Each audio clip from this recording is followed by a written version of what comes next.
Hey everybody, welcome to my kitchen. I'm Sarah Ann Bale. Today we're making cornbread. We're gonna start our cornbread with the outdoor oven, the grill. I got this feeling on a summer day to grill some corn. I slap that cob right on the grill, but watch, don't let it burn. Boop, boop. Steamy.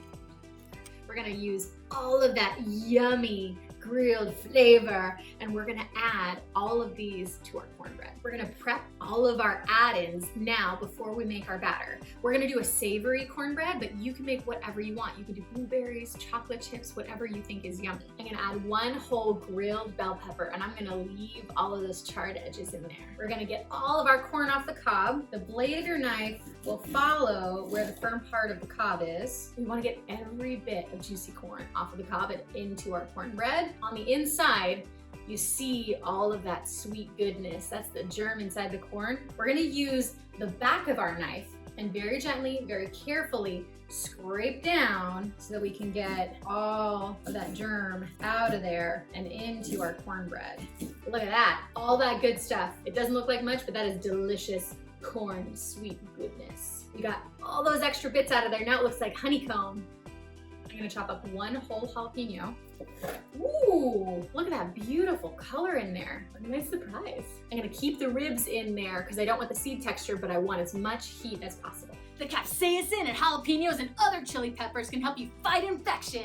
Now that all our mix-ins are ready, we're gonna prepare our batter. We're first gonna prepare our cornmeal. In here I have 1.5 cups of cornmeal, yellow cornmeal just for color. You could do a white cornmeal if you want. And 1 teaspoon of sea salt to help get our cornmeal ready for our batter and help everything incorporate even better. We're gonna let the cornmeal soak in some milk before we add it to the other dry ingredients. I have 2.5 cups of coconut milk in here. You could do buttermilk, cow milk, whatever you wanna do. Give it just a little stir. Make sure everybody gets to know each other. We're gonna let her chill out for just a couple minutes. Now we get to prepare our dry ingredients. In this bowl, I have 2 cups of flour. I actually have 1 cup almond flour, 1/2 cup of coconut flour, and 1/2 cup of gluten-free AP flour. You could do all regular wheat flour or any combination you want. If you're learning how to cook with alternative flours, it's best to start with baked goods that are naturally a little more dense. A cornbread is a good place to start, a pound cake. If you started making an angel food cake with a flour you never worked with before, it's gonna turn out a little different. As you're practicing, start with more rustic baked goods. We're gonna add a tablespoon of baking powder. Sounds like a lot, but we've got nice heavy ingredients here that need to be lifted. Not baking soda,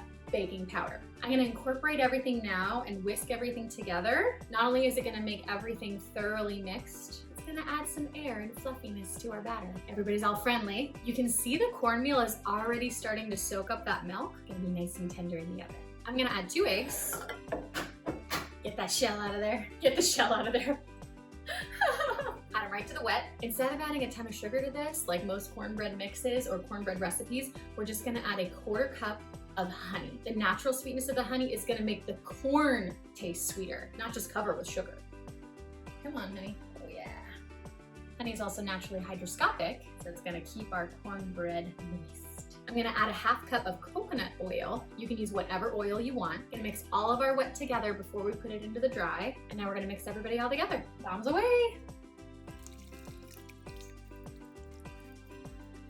The cornmeal is soaking up all that yummy coconut milk, and that's a good thing because then our cornmeal is gonna be tender in the oven instead of gritty. If you've ever tasted a cornbread muffin and it's kind of like in your teeth, that cornmeal just need a little more moisturizer. Just so you know, whole grain corn is a great source of fiber and is cholesterol free. I'm gonna use a whisk to stir everybody up. There's literally no gluten in here, so there's nothing that's gonna make these cornbread muffins tough at all.